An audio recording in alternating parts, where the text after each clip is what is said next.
the sky was black. Somebody say, and soon. And soon the sky was black with clouds. A heavy wind brought a terrific rainstorm, and Ahab left quickly for Jezreel. Then the Lord gave special strength to Elijah. He tucked his cloak into his belt and ran ahead of Ahab's chariot all the way to the entrance of Jezreel. Thus is the reading of God's holy and unchangeable word. You may be seated in his presence. I promise you that I did not see the newscast last night and did not know that it was going to rain until I started to leave home this morning. However, the title of the message for today is, I Think I Hear Rain. I think I hear rain.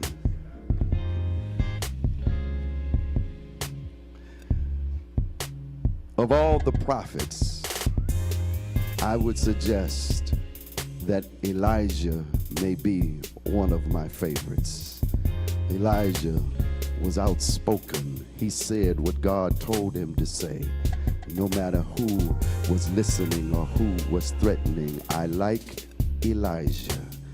I like Elijah so much because the government called him a troublemaker. I like Elijah because when God said to him, say that it will not rain for 3 years, Elijah spoke and the heavens closed and it did not rain for 3 years. I like Elijah, sisters and brothers, because Elijah trusted God enough to go where God said to go and to do what God said to do. Take a look at it and you will remember that by now when we meet Elijah in 1 Kings and chapter 18, he is a wanted man in Israel. In fact, the word says that King Ahab has put a price on his head. Check it, sisters and brothers, and you will remember that it was Elijah following the Lord and found himself in hiding, and therefore not only is he a wanted man, and not only is he a man that the king has put a price on his head, but sooner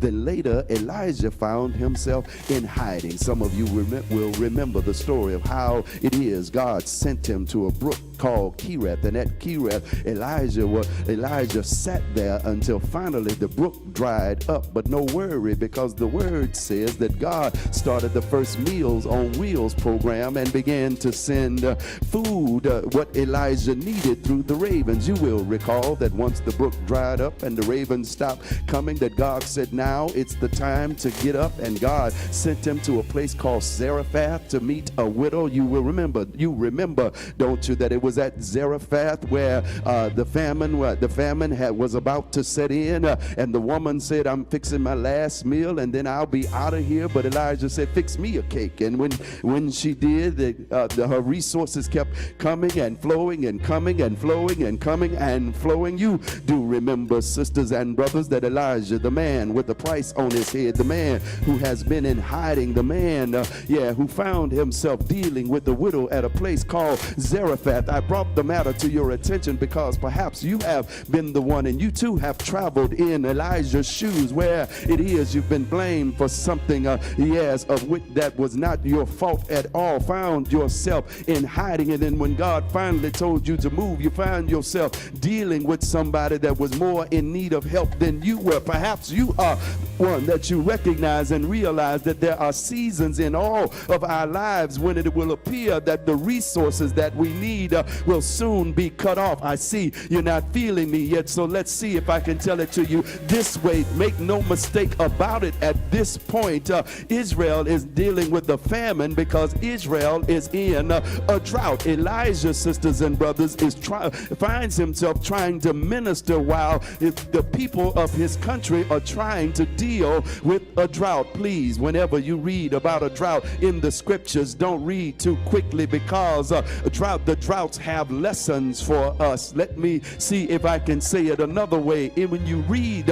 about a drought in the scripture, it lets us know, sisters and brothers, that the ground has stopped giving what is necessary for the people of God to live fruitful and prosperous lives. Yeah, I think we can say that we we are living in a time of a drought. Anytime those who sit in seats where they're supposed to make policies that help the people of God, and it appears that all they're interested in is helping themselves, and keeping the lobbyists happy, and keeping big business happy, while trying to get corporate executives bigger bonuses, while the people of God struggle to get what they need to make it from day to day. Don't look now, but we are in a drought. Anytime we live in a season where it appears that there are more of our young men and women who are going to prison rather than educating themselves in the halls of academia, don't look now, but I think that we are in a drought. Check it, sisters and brothers, and it appears that it's easier to get your hands on a gun than it is to get your hands on a computer with broadband, so at least I could connect to the rest of the world. Don't look now, but we are in a drought. Anytime our elders have to choose whether or not they're going to buy grocery or buy medicine that they may not even need in the first place, because doctors are trying to keep pharmaceutical companies happy. Don't look now, but I think we are in a drought. And have you noticed that the government, with all of its programs and all of its trying, can't fix the problem? Have you noticed that every time we come out with a new program, it lasts for a little while and then we don't hear about it anymore? It's because the government is inadequate to fix the drought. There is one who can fix it. Am I right about that one? They are inadequate. They are inadequate. And if you really look at your own life, we all deal with our own personal droughts, don't we? Are you with me in here? We all deal with our own personal droughts. For some of us, we are sitting in the Lord's house right now, and we can't follow the words of our elders. I wouldn't have a religion that I couldn't feel. Sometimes sitting here, and the songs don't move me. Sitting here, and the prayers don't stir me. Sitting here, and I wish Reb would hurry up and sit down so I could make it to the Walmart before the rain gets too bad. Don't look now, but you in a drought. A drought, sisters and brothers, a drought that suggests, I thought I was over it, but it turns out that it is not over me. And every time I turn around, I find myself in an emotional turmoil. Don't look now, it's a drought. Are we together in here? Only God can fix the droughts of our lives. Did I tell you that I think I hear rain? Even with the droughts, even with the sociological droughts, even with the political droughts, even with the personal droughts, and even with the spiritual droughts that plague our lives and cause a famine such that we don't get the substance and the sustenance that we need to live a fruitful life, I suggest to you today that I think I hear rain. And I hope by the time I finish this message today, I have one or two who are on my side, who are willing to stand up and declare, even in the midst of a drought, my God will send the rain. Are we still together?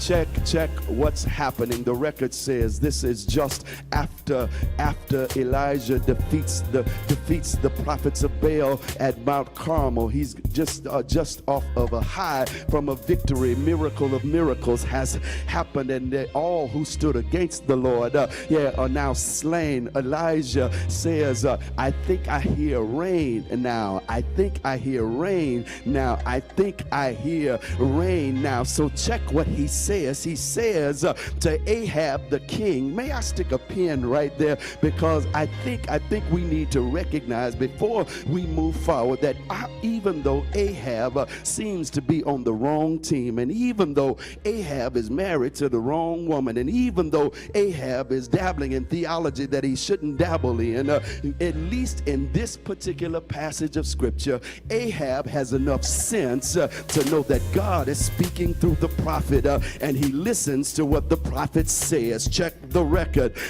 Elijah sends word tells Ahab, yeah, I think I hear rain, so you better go and prepare yourself. You go eat and drink, for the rain is coming. If you're not strengthened, if you are not prepared, you won't be able to handle the rain. Yeah, I guess I should pause right there and make somebody remember that New Edition told us, in the late 80s, that New Edition told us in the late 80s, anybody can handle the sunny days, but I need to know, if you're going to be with me, can you handle the rain? Check it, sisters and brothers. The word says, you go and eat. And the word says that Elijah returns to the top of Mount Carmel. He goes to the top of Mount Carmel, and your word says that he bows himself down. He puts his head, his face between his knees, and we assert that he begins to pray and to worship the Lord. Don't miss it, sisters and brothers.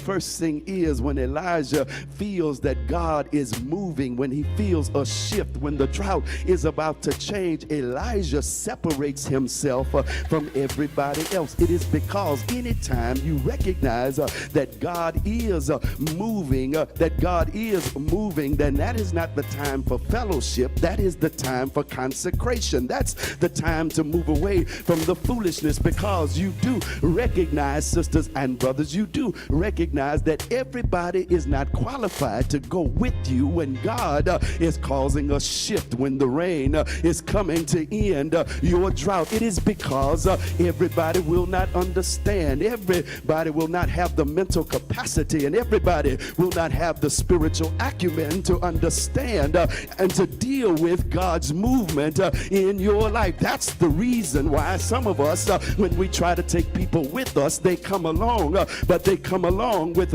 no faith. They come along, but they come along and they ain't even much trying, and ain't even much trying to understand. They come along, sisters and brothers, they come along with us, but they have a bad attitude. They come along with us, but they're always talking negative rather than speaking positively. They come along, but they're always trying to throw salt in our game. They come along, but they're trying to rain, trying to spoil our parade. They come along, but they're trying to dash our hopes. That's the reason why some of us have to learn to separate ourselves when we see God moving. I'm going to say that again. When you know the Lord is making a difference in your life right now, that's not the time to fellowship with fools. That's the time to get away for communion with God. Are we still together? Are we still together? That's the time for communion with God. Perhaps, you will understand when some of my younger brothers and sisters will recognize that's the reason why Kendrick Lamar said, sometimes I have to be alone. Don't kill my vibe. Okay, I'm going to say it this way. Because I know you don't listen to that kind of music. The brother says, I need some time to myself. He says something about, I can feel your energy from 2 planets away. In other words, I know you're negative. I know you're not bringing anything positive to the situation. So stay over there where you are, because I need to do some work on myself over here. Are y'all with me in here? That's the reason why every now and then you have to separate yourself because they're trying to tear you down at the same time that God is trying to build you up. Do I have one witness?